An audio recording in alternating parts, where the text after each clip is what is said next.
E olha, gente, hoje nós vamos receber aqui no sofá do Morning Show o deputado estadual Lucas Bove, do PL de São Paulo. Educação e agronegócio são as principais bandeiras defendidas pelo deputado e a gente vai discutir um pouquinho mais dessas propostas e principalmente como é que é se relacionar com outros parlamentares da Assembleia Legislativa, incluindo a oposição. Senhoras e senhores, no Morning Show de hoje, Lucas Bove e Felipe Campos, que inclusive já fez um adendo. O homem tá bem cheiroso, daquele jeito que o Felipe gosta. Tá bem cheiroso, viu? A Cíntia Chagas não vai gostar disso. Não, ela vai gostar, porque o noivo dela está cheiroso, entendeu? Tudo dia, bem, deputado? Bom dia, tudo bem. Obrigado pela presença, obrigado pelo elogio. Imagina. Fiquei cheiroso pra sentar aqui ao seu lado. Imagina, que isso. As flores e o perfume. É lógico. Pois é. Querido. Escuta, a gente ouve muito pouco falar da Assembleia Legislativa. Por quê? Olha, a Assembleia Legislativa, ela tem uma limitação de pautas, né? Uma limitação da questão legislativa mesmo. E ao longo dos últimos 30 anos, ela foi uma bengala do governo, do Poder Executivo. O PSDB dominou o Poder Executivo ao longo dessas últimas 3 décadas e dominava a Assembleia também. Apesar de ter uma oposição ali, enfim, era uma coisa um pouco homogênea, então por isso que tinha pouco destaque. Eu acredito que a coisa vai mudar. Mas o governo Tarcísio tem ampla maioria hoje da Assembleia, não tem? O quadro ele não se alterou ali. Mais ou menos. Temos a maior bancada, temos a bancada do PL com 19 deputados, o Republicano vem com 9 deputados também, enfim, mas o PT tem 18, o PSOL tem mais 5. Então, para ter maioria qualificada, por exemplo, nós precisamos ali de 63 deputados. Nós estamos muito próximos. Se você pegar alguns que são os fiéis da balança ali, a gente ainda está estudando como vai ficar essa configuração. O que foi, Fê? Não, você tocou num assunto que é relevante, é verdade. Eu acho que parece inexpressiva mesmo a Assembleia Legislativa. Assembleia, né? Você não ouve falar de absolutamente nada, só quando morre alguém. Né? Que daí sai o velório ali no saguão, né? Aí você fica sabendo, aí você fala, nossa, é verdade, a Assembleia está lá. A Assembleia, na verdade, está virando uma necrópole, essa é a grande verdade, ao invés de ser realmente... E ele falou uma coisa que é verdade, eu acho que precisava dar uma movimentada aí na Assembleia Legislativa, viu? Esperamos que nos próximos anos aí não seja notícia pela morte de pessoas da Assembleia, sim, né? Lógico. Agora, no que depender da gente, nós vamos fazer barulho lá, fazer tipo movimentar. De projeto, deputado? Você vai implementar ali? Você vai tentar aprovar? São as bandeiras. Eu tento ser... Eu fui dobrada do Ricardo Salles nas eleições, e quando eu conheci o Ricardo, ele me falou uma coisa: olha, nunca traia os seus pensamentos, nunca vá contra o que você pensa, que você nunca vai ser pego no contrapé. Então, a minha intenção é continuar sendo coerente. Eu, ao longo da campanha, defendi muito as bandeiras da direita conservadora e liberal aí, né? As minhas pautas principais foram no sentido da educação, de trazer uma educação realmente mais moderna, mais de qualidade. O Daniel falou muito de educação também nos últimos anos aí. E o apoio ao agronegócio. O agronegócio me abraçou. Eu sou paulistano, eu não tenho nenhuma relação com o agronegócio, mas tenho consciência da importância. Então, trabalhar para desburocratizar, desregulamentar, reduzir a pressão do Estado no cangote do empresário, enfim, de quem de fato gera emprego e renda, que não é o Estado, e sim a iniciativa privada. Deixa eu trazer a nossa rainha aqui a rainha da manhã. Antoninha, bom dia, meu amor. Chega mais. Bom dia. Ó, daqui a pouco eu vou estar aí, viu? No meio de vocês, jogada. Deixa eu baixar a cabeça, que tá refletindo o óculos. Tira o óculos. Tira o óculos, pronto. A beleza de melhor, vocês. aí. Ô, meninos, o Felipe tá florido porque vocês não estão sabendo, isso é o pijama dele. Ontem à noite eu falei que ele tava de pijama. Bonitinha, ainda bem que você tirou o óculos. Você podia falar que ela tava parecendo a Janja. Querida. Ó o Felipe Campos, que beleza. Ó, que bela. É que na Olha o verdade... enquadramento na coxa que o câmera deu. Coxa, que coxa. Muito bem. Antônia, você tem pergunta para o deputado? Ô, deputado, me preocupa um pouquinho assim quando vem políticos da Assembleia de São Paulo, porque o Morning Show ele é nacional, né? Então a gente fica falando muito de São Paulo. Eu vou lhe fazer uma pergunta mais ampla. Essa moça de Santa Catarina que apareceu com esse discurso estranho, com uma metralhadora, na verdade ela tem cara de freirinha, né? com um fuzil na mão, num curso de tiro. Eu faço curso de tiro, às vezes posto que acho legal porque eu sou certeira, comigo é na testa mesmo, e olha que eu sou cega. Mas eu não fico fazendo esses discursos bobos e tal. Na minha opinião, essa base do Bolsonaro atrapalha muito ele com esse tipo de lacração na internet. O que você acha disso, deputado? Olha, eu acho que dentro da direita nós temos vários perfis, né? Assim como nós temos na esquerda também. Tem aqueles que são mais radicais, aqueles que são mais moderados, aqueles que às vezes até acabam, não sei se é o caso da deputada, mas que acabam por exagerar nas suas colocações, nas suas manifestações. O que mais me impressiona, na verdade, é a indignação seletiva. Essa semana nós tivemos uma discussão lá na Assembleia justamente sobre isso.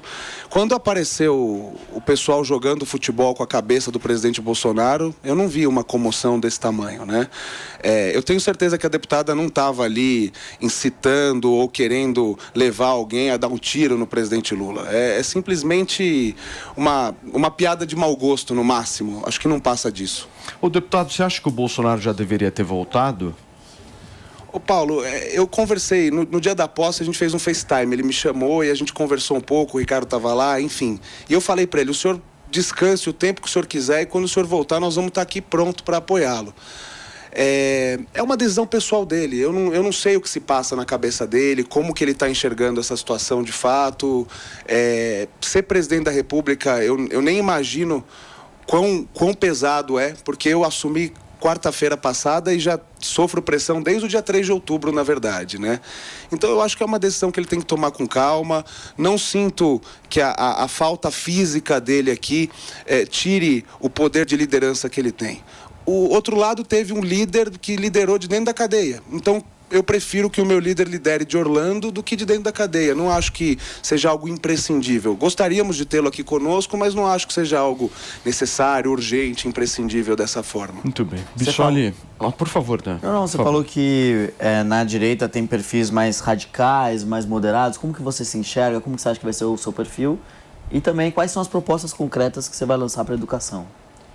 Olha, eu me coloco num perfil um pouco mais moderado, talvez. Acho que do nosso grupo, o grupo tido bolsonarista aí, tem poucos que são mais radicais mesmo. Às vezes no discurso, alguma coisa, mas... e o Bolsonaro sofreu isso, né? A gente precisa olhar muito mais para a prática do que para as atitudes, do que para as palavras, às vezes. A gente sabe que as palavras, tem até o ditado aí, né? O que arrasta é o exemplo, né? Então, as palavras têm peso, têm poder, mas o exemplo mesmo é que arrasta. Então, a gente, agora, por exemplo, na Assembleia, o que eu vou buscar, Daniel? Eu vou buscar os pontos de convergência. Porque não adianta, durante a eleição, a gente expõe as divergências para que a população possa tomar uma decisão. Agora, por exemplo, eu tenho deputados do espectro totalmente oposto ao meu, Gianazzi, professora Bebel, por exemplo, no assunto de educação, que discordam de coisas diametralmente. Não adianta eu discutir com eles, por exemplo, pronome neutro. E nem é a discussão mais relevante do momento. O que eu vou discutir? Modernização de currículo, valorização de professor, segurança em sala de aula, melhores condições nas universidades para que o dinheiro vá para pesquisas que são de fato relevantes e que tragam benefício para a população. Porque você sabe, a USP, por exemplo, custa 6 bi por ano do nosso ICMS. O que é mais relevante? Fazer uma pesquisa sobre... Outro dia eu vi uma tese de mestrado numa universidade, de um bolsista, sobre a interação homoafetiva nos banheiros públicos. Quer fazer essa tese, quer discutir esse assunto? Ok, não tenho nada contra, mas não com dinheiro público. A não ser que nós fôssemos a Noruega, que está tudo bem, e aí tem dinheiro sobrando para discutir assuntos... Faz parte da cultura, inclusive. Os caras pautam nos negócios que não tem relevância nenhuma para a grande massa. Agora você falou um ponto que é bem importante, né, de valorização dos professores. O que você acha que é importante ali? O que de concreto dá para fazer para valorizar os professores? Olha, o assunto, como o Paulo bem colocou aqui a questão da Assembleia, o assunto ele passa também pelo Executivo. O FEDER já provou lá no Paraná que sabe o que fazer. Então, o que a gente vai fazer, além de... Você sabe que lá na Assembleia os deputados aprovam um projeto por ano, já estão felizes. É muito pouco o nível de aprovação de projeto. O que a gente vai buscar fazer no nosso mandato é apoiar, inclusive, o Poder Executivo para que as coisas de fato funcionem. Então, a valorização do professor, obviamente que passa pelo salário, mas dignidade vai muito além do dinheiro. Mas o professor ter um bom salário e apanhar na sala de aula não adianta nada. Mas dignidade pessoal para o professor. Mas o São Paulo fez uma reforma de professores no ano passado, né? Então, a reforma dos professores já aumentou a base salarial dos professores, já mudou uma série de aspectos que são ligados à carreira dos professores, que já melhoram bastante as condições. Queria saber o que você vai construir em cima disso. Exatamente, é o que eu estou falando. Não adianta ter só dinheiro, né? A gente precisa melhorar o salário dos professores, sem dúvida. Eu cheguei agora, meu primeiro mandato, eu vejo a deferência com a qual eu sou tratado na Assembleia. É militar batendo continência, é prioridade para entrar no elevador e etc e tal.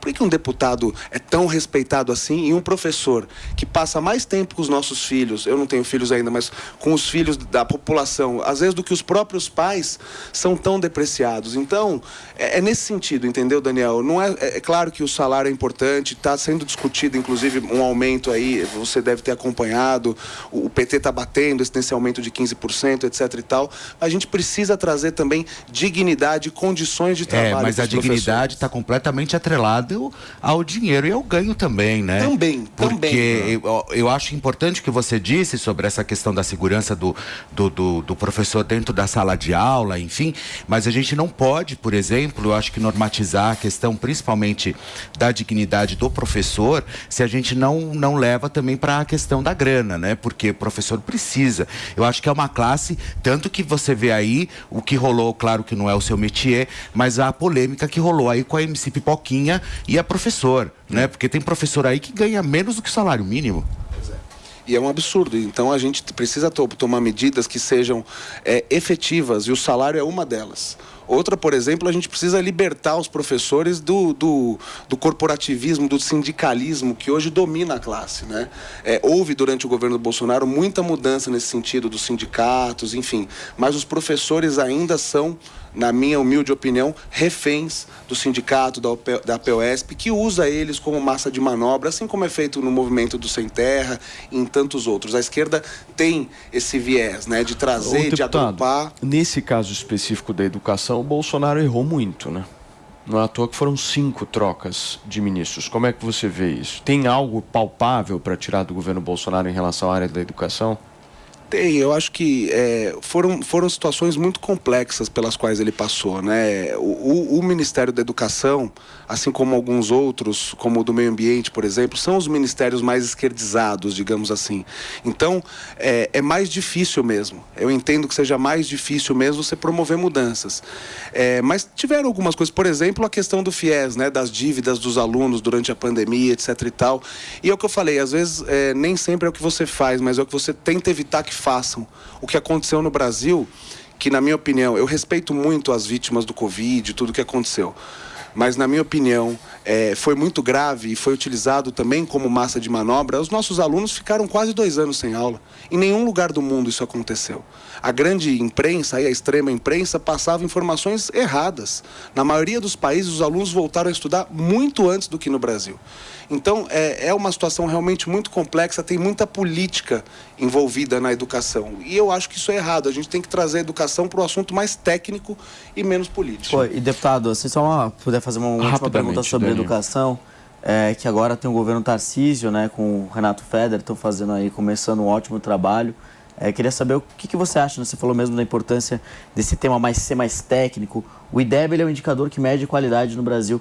Onde você acha que dá para a educação de São Paulo chegar vis-à-vis a nota que é hoje? Que nota você acha que dá para São Paulo chegar?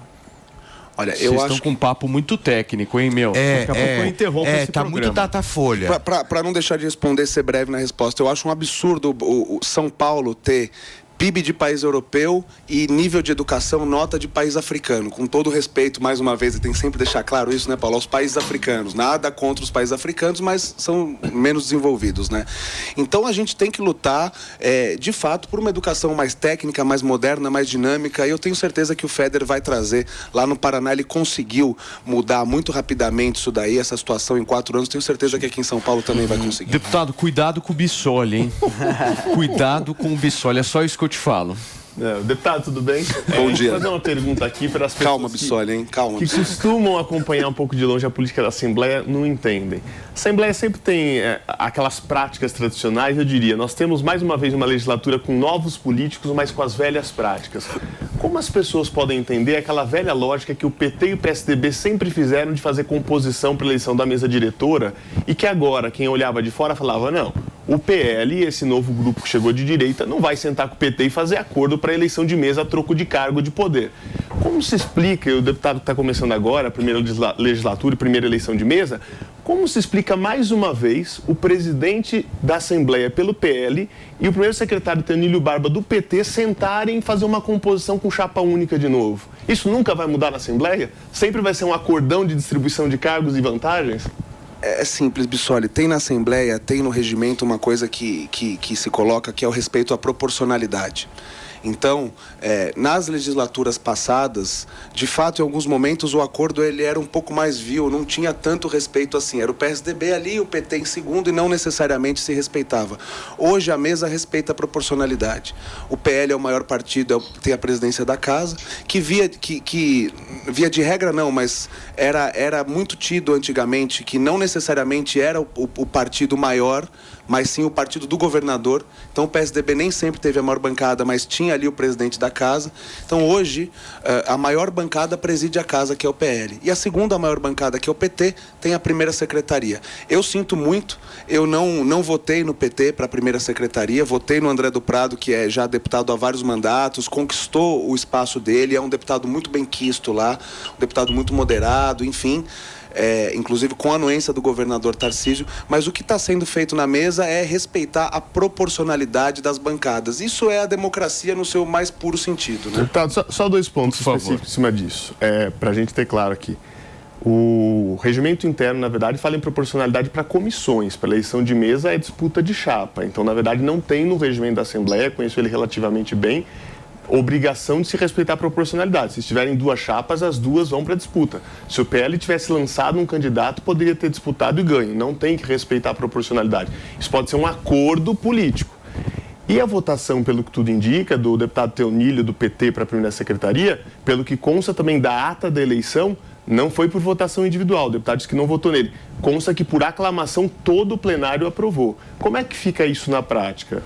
Exato, mas mesmo o regimento, ele diz, se possível, respeito à proporcionalidade. Então, não é algo ali obrigatório.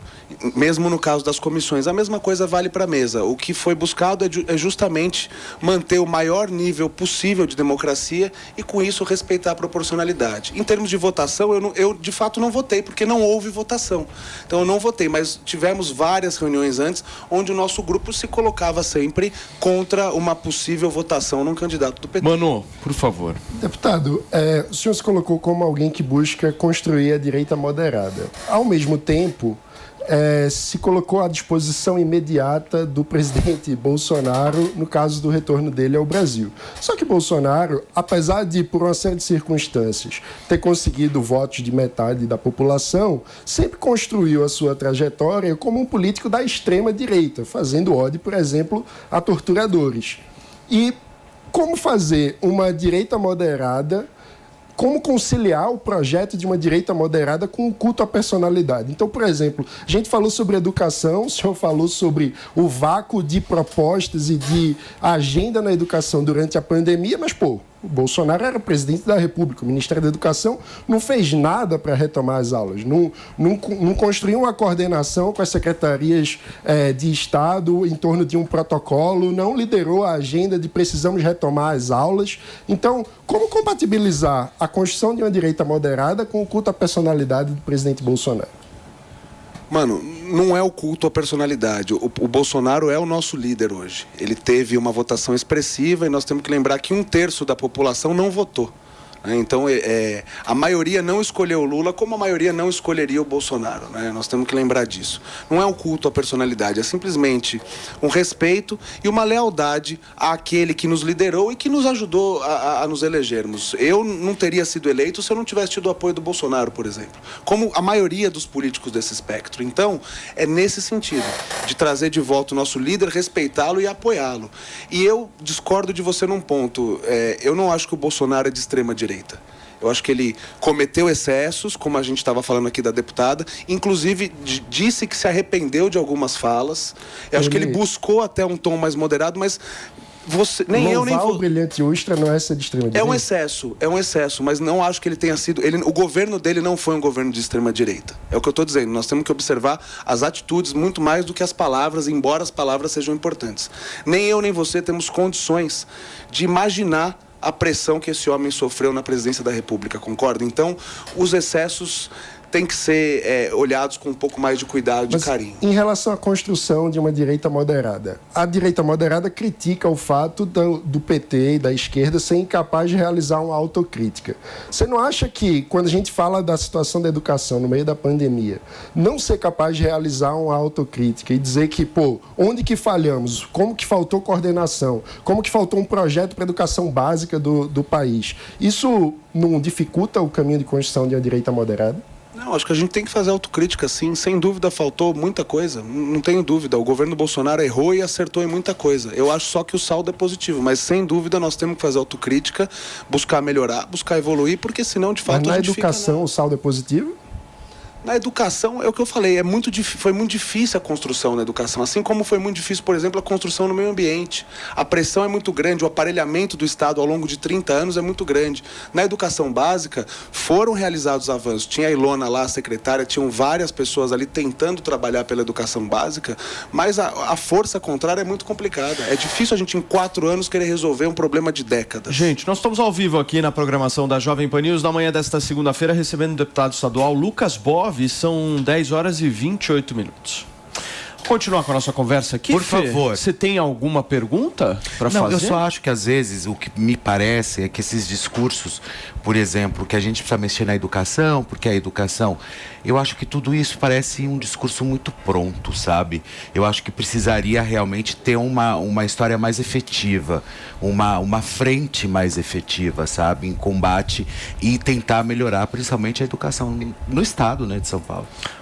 Por Estado, não, Felipe. Felipe, eu acho o seguinte, a gente precisa de fato ser mais efetivo. Eu cheguei agora, assumi aí há 5 dias, e enquanto a gente estava na eleição, a gente fica no campo das ideias. Né? Então a gente traz as ideias, as bandeiras, até de uma forma, né, mais veemente, etc. e tal. Agora, enquanto deputado, a responsabilidade é outra. De fato, a gente precisa trazer políticas públicas que sejam efetivas e que levem na ponta o benefício. Eu concordo plenamente com você. Acho que não adianta mais ficar só no discurso. Por isso, eu tenho muito cuidado em trazer propostas, em trazer ideias. Eu montei uma equipe muito qualificada, uma equipe muito técnica, de gente que tem certa experiência em vários setores, para a gente, de fato, poder trazer propostas e políticas públicas que tragam o benefício e não ficar só no discurso. Você pode ter certeza que eu vou prestar contas do meu mandato e vou trazer para vocês informações concretas. Porque senão a educação ela sempre vai se tornar uma mola de campanha. Né? E é possível fazer coisas com impacto. Eu, por exemplo, no meu mandato aprovei o ICMS Educacional, que é um projeto que faz com que nesse ano 4 milhões de alunos do estado de São Paulo nas redes municipais sejam avaliados.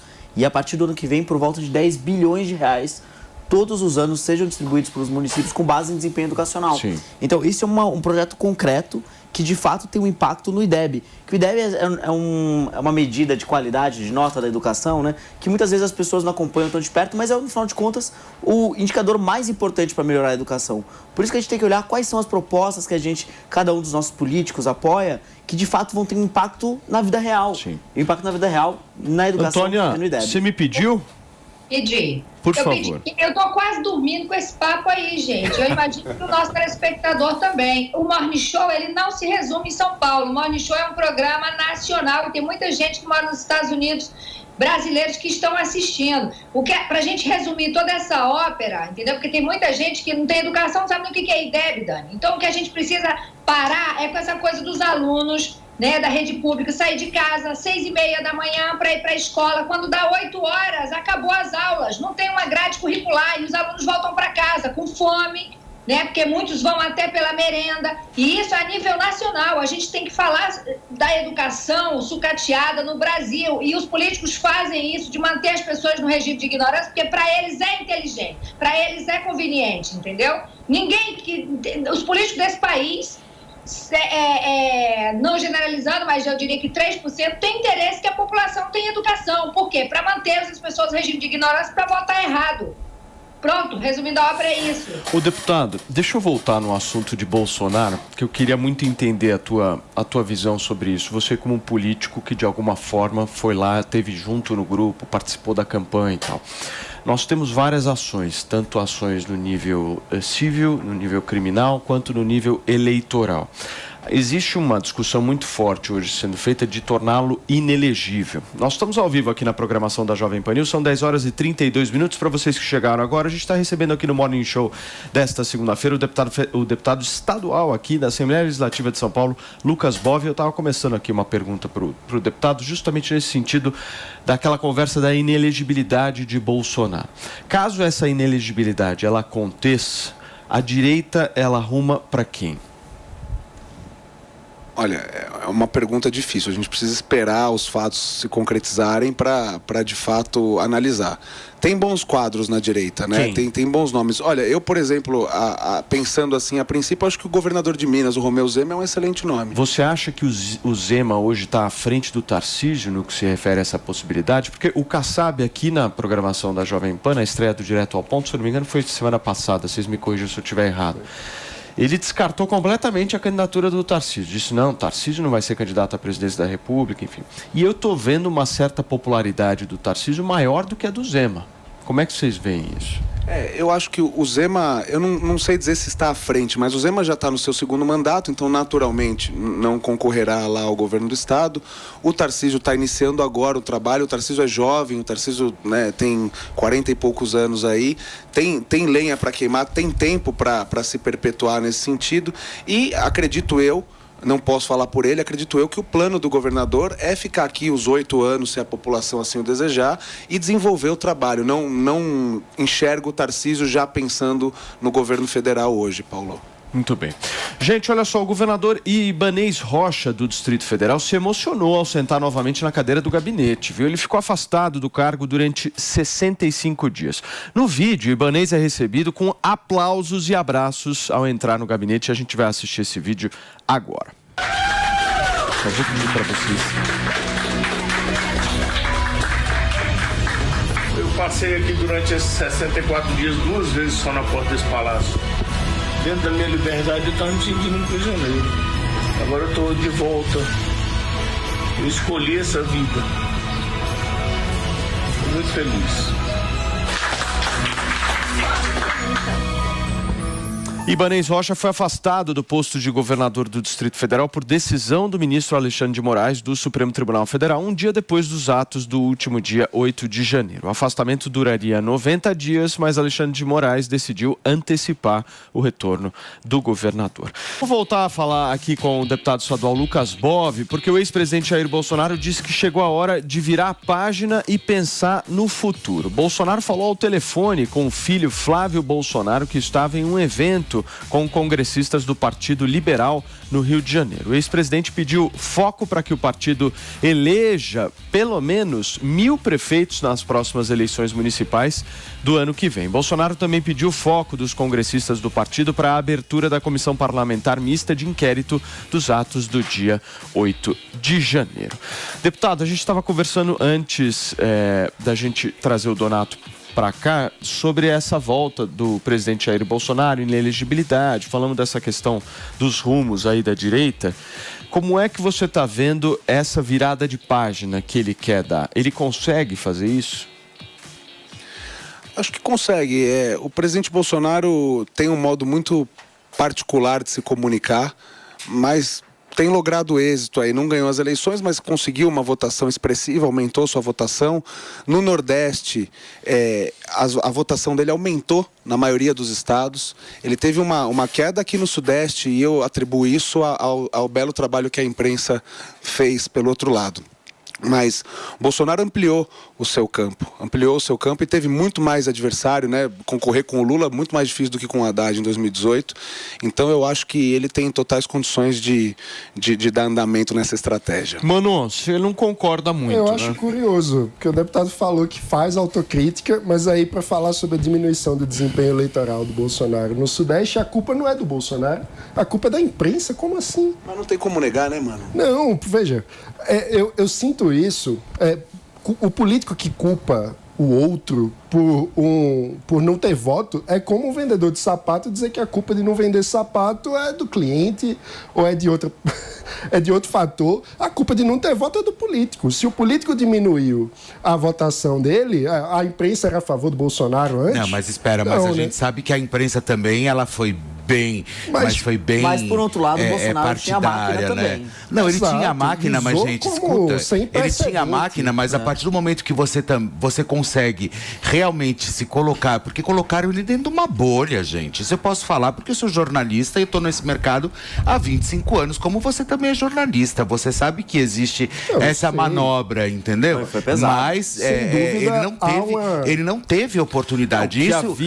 Isso eu achei muito injusto. Que havia e que há uma indisposição de uma boa parcela da imprensa, é mais progressista. Só que ele regou essa plantinha. Né? Exatamente. Não, ele regou, sim. Ele regou bastante. Mas que pesaram na tinta, sem dúvida alguma. E um ponto central é como que o presidente fala em virar a página, ou seja, pensar no futuro. Então não dá para ficar pensando no futuro culpando os outros, né? Sim. Ficar procurando erro nos outros, culpa nos outros, não é assumir a própria responsabilidade na construção do futuro. Então, me incomoda muito como que fica terceirizando a responsabilidade e não fala, por exemplo, da falta de agenda concreta na educação, por exemplo. Então, pensar no futuro não é construir um programa de verdade para a educação. Acha que ele errou em qual discurso, nervoso, deputado? Você acha que o presidente errou em qual discurso? Eu acho que a autocrítica, ela tem que ser feita, desculpa, Felipe, ela tem que ser feita, a autocrítica tem que ser feita, mas a gente tem que avaliar todos os fatores. Você não acha que ele falou muita besteira? A gente não pode avaliar, a gente não pode fazer só a política, você não pode avaliar só os fatores internos, os fatores externos também, como a pandemia, a guerra na Ucrânia, tudo aquilo que dificultou. Então eu vou ignorar isso tudo? A pandemia dificultou extremamente o governo Bolsonaro de se desenvolver. Isso não tem como discutir. É um fator, assim como é um fato concreto, que a imprensa tinha uma indisposição, regada por ele, talvez, etc. Mas a imprensa tinha uma indisposição. Não, ele ficava no confronto ali diariamente. Sim, porque ele sabe que a imprensa, ela tinha um viés político desde antes das eleições de 2018, porque era baseado numa troca. Ele quis comprar essa briga. E ele quis continuar com a briga. O problema é que ele não quis. O que o Bolsonaro fez, ele ficou batendo. Ele como se diz, cabo de guerra, ficou fazendo com a imprensa. E o que não vale a pena, ao invés de direcionar para um outro caminho, não, ele ficava provocando. Na minha leitura, ele perdeu para ele mesmo. Isso é muito ruim, entendeu? Ô, Antônia, você me pediu, meu amor? Pedi. Eu quero um Red Bull. Red Bull? É pra mim. Deixa eu falar uma coisa pra vocês, gente. O que ferrou tudo, o rolê todo, foi a comunicação do Bolsonaro. Primeiro ele falava muita bobagem, quando não tinha que falar, e dava, como o Paulo falou, regou as plantinhas, né? Ele dava pano pra manga, né? E parecia que fazia de propósito. Na hora que tinha que falar, ele calou. Na hora que tinha que calar, ele falava. E a comunicação do Bolsonaro foi uma atrapalhada do início ao fim. Ninguém sabia dos feitos dos ministros do Bolsonaro, sabia através da live dele, sabia através das redes dele. Mas uma coisa é eu vir aqui na minha rede e falar, olha, gente, o meu batom, ele fica 24 horas na minha boca. Outra coisa é a imprensa falar, entendeu? Eu não posso ficar me autoelogiando, então falando as coisas que eu fiz, porque tem outro efeito. A comunicação do Bolsonaro pecou do início ao fim. E várias vezes eu questionei inclusive uma vez o Eduardo, quando veio aqui no meu canal, o Eduardo falou, mas meu pai é indirigível, Antônia, não tem jeito, a gente fala pro papai, não fala isso, não faz assado, mas ele faz. Então por que contratar uma comunicação? Porque o serviço da comunicação dele foi péssimo, o ministro da comunicação dele não era para estar naquele lugar, entendeu? Secou uma atrapalhada do início ao fim, então fica difícil. E aí as pessoas só retratavam coisa ruim. Mas não adianta, né, falar. Muito bem. Deputado, também falam muito da história da Michele Bolsonaro, né? Eu queria ouvir um pouco de você. O que você pensa dela? Você acha que ela tem algum tipo de preparo político para assumir o negócio? Eu tive com a primeira-dama 2 ou 3 vezes e ela é muito carismática, ela é muito querida, as pessoas gostam muito dela. A questão política, você se prepara, você estuda, você se desenvolve, você se prepara. Então, é um assunto que está sendo muito discutido, tem muito diz que me diz. Eu acho que a gente tem que perguntar isso para ela, se ela tem um interesse de fato, para o presidente Bolsonaro, se ele tem um interesse em apoiar a esposa nisso. Não que ela precise do apoio dele. Se ela quiser ser candidata, ela vai ser, porque ela tem a liberdade para isso. Mas é importante ouvir deles. A gente eu acho que é muito cedo para a gente falar em 2026 ainda, se ela vai ser candidata ou não vai. Como você mesmo colocou aqui, temos tantos outros nomes, caso o Bolsonaro realmente seja declarado inelegível, que eu acho que hoje não há motivos concretos. Vi até a discussão de vocês com a deputada Janaína aqui outro dia, a professora Janaína. Maravilhosa. Mas temos vários outros nomes aí na lista, né? Se ela não começar a fazer discurso dentro de igreja, em púlpito de igreja, ok, tá tudo certo. É o público dela. É o público dela, mas espera, a gente vive num país completamente laico, isso eu acho que é redundante a gente falar. Aonde a Umbanda, por exemplo, é uma religião completamente brasileira, sabe? Eu acho que é muito perigoso, por exemplo, para um político no Brasil assumir uma bandeira religiosa. Isso é verdade. Porque a gente tem candomblecista, a gente tem umbandista, a gente tem budista, a gente tem tudo aqui. E de repente a mulher se mete dentro de uma igreja, num púlpito, fazendo discurso. Nada contra os evangélicos, ao contrário, eu gosto muito. Mas eu acho que não é o papel dela, entendeu? Nesse momento.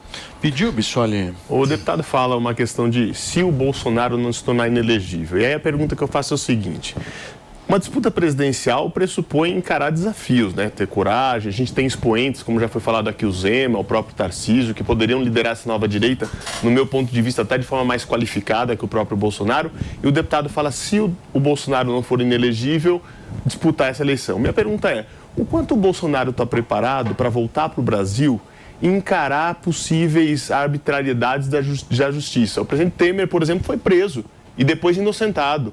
O presidente Lula, tecnicamente falando, foi preso, depois foi julgado que não era competência e virou presidente da República de novo. Ou seja, no Brasil ser preso e ser solto não é pressuposto para ser presidente da República. Talvez, infelizmente, mas é assim.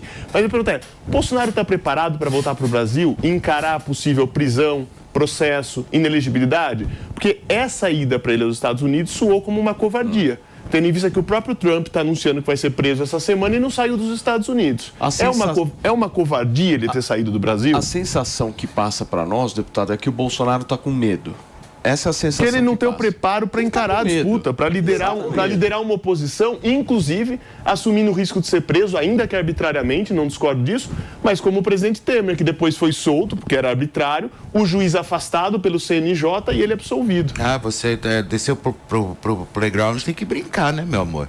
Quem quer ser líder de um grupo, numa disputa como a gente tem dividida no Brasil, tem que estar disposto a tudo. Penso eu, inclusive, a enfrentar arbitrariedades, que depois espera-se que a justiça corrija. Óbvio, claro. Olha, eu respeito, como é próprio do nosso espectro político, as liberdades individuais de cada um. Individuais é de cada um, professora Cíntia vai me corrigir. Eu respeito as liberdades. Depois eu quero saber como é que é. Aí que geram os conflitos do passado. Menos mal, que fique só na língua portuguesa, né? Eu respeito as liberdades, então, individuais. Eu não vou fazer juízo de valor se o presidente tinha que voltar ou não tinha que voltar, se ele foi covarde ou não foi. O fato é que o sistema, e aí eu sei o que você vai dizer, mas o sistema, quando em relação ao Bolsonaro, é sempre muito mais pesado. É sempre muito mais firme, é sempre muito mais... A gente viu alguns excessos sendo cometidos, e foram cometidos aqui, fazendo autocrítica, pelos três poderes. O Legislativo, em alguns momentos, o presidente Bolsonaro cometeu e admitiu que cometeu alguns excessos, então, portanto, o Executivo e o Judiciário, não há como se negar, acho que todos aqui concordam, que também cometeu alguns excessos.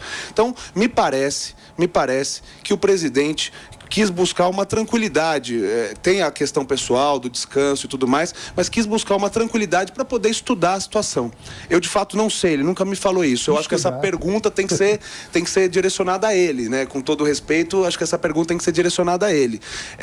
Eu entendo. Mas com a sua proximidade, não tem você não tem uma indicativa de para onde pode estar indo? Não tem. E acho que a pergunta é assim, tipo de coisa. Ele tendo demonstrado essa fragilidade, será que então buscar um outro líder como o Zema, como o Tarcísio, não seria uma melhor possibilidade para encarar esse desafio futuro do que apostar numa pessoa que já se demonstrou frágil, pessoalmente falando? E sabe o que acontece, Bissoli? O presidente Bolsonaro tem vários defeitos, assim como todos nós.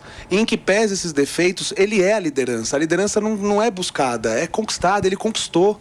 Ele arrasta. Se ele voltar amanhã ou daqui a um ano, o aeroporto vai estar lotado para recebê-lo, eu te garanto.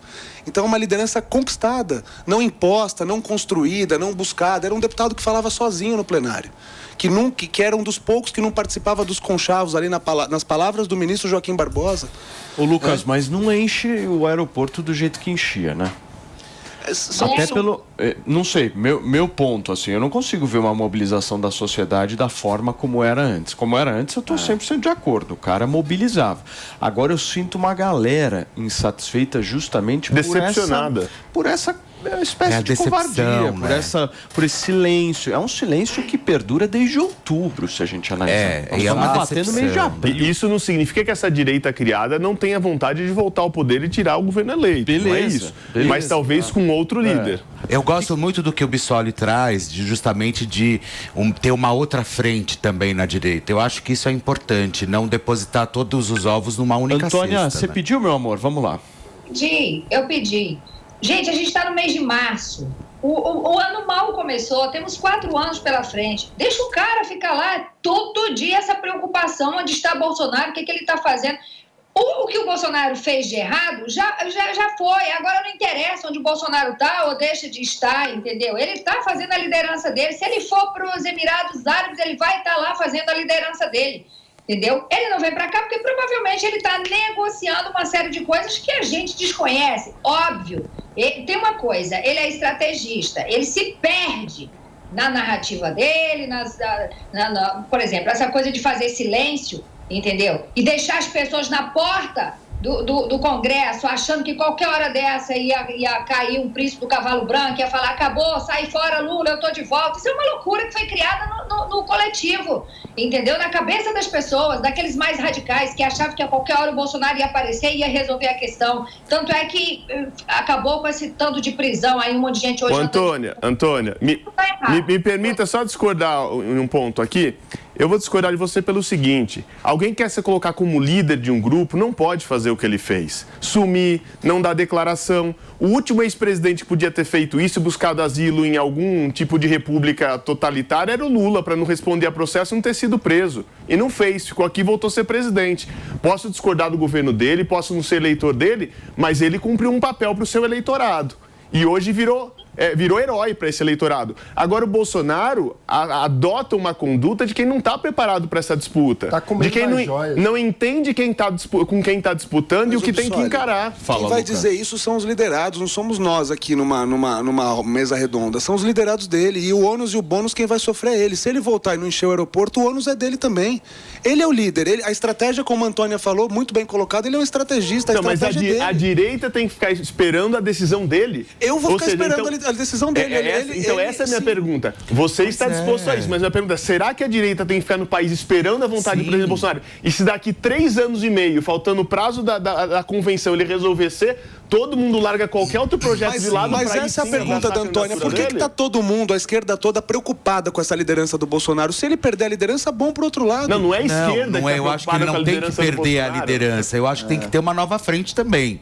Até porque eu acho que quando ele se cala e pega as coisas dele e vai embora, ok, você não pode aguardar muita coisa. Tem que ter uma agenda de oposição. Mas eu acredito sim, ele foi o responsável, talvez, por ter levantado de novo a direita no país. Ok, isso está tudo certo. Ninguém tira o mérito dele. Ninguém tira o mérito, mas colocar ele como mito e o único salvador da pátria, aí eu acho complicado. Eu acho que tem que ter realmente uma outra frente, justamente para combater a esquerda. Mas ninguém está proibindo tá de tudo ter uma certo. outra frente. É que não tem hoje uma nova frente, entendeu? Você é lindo, exprime.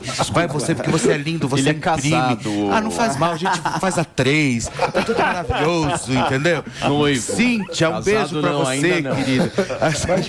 Não tem uma nova frente, não tem uma nova liderança. Se aparecer amanhã, vamos usar como exemplo aqui o nome do Zema. Não tem o Zema. Tudo bem, mas se o Zema começar a arrastar multidões, nós vamos respeitar o Zema como liderança também. Ele é uma liderança local ali, mas hoje também não tem uma liderança que chegue com a mesma força. Mas o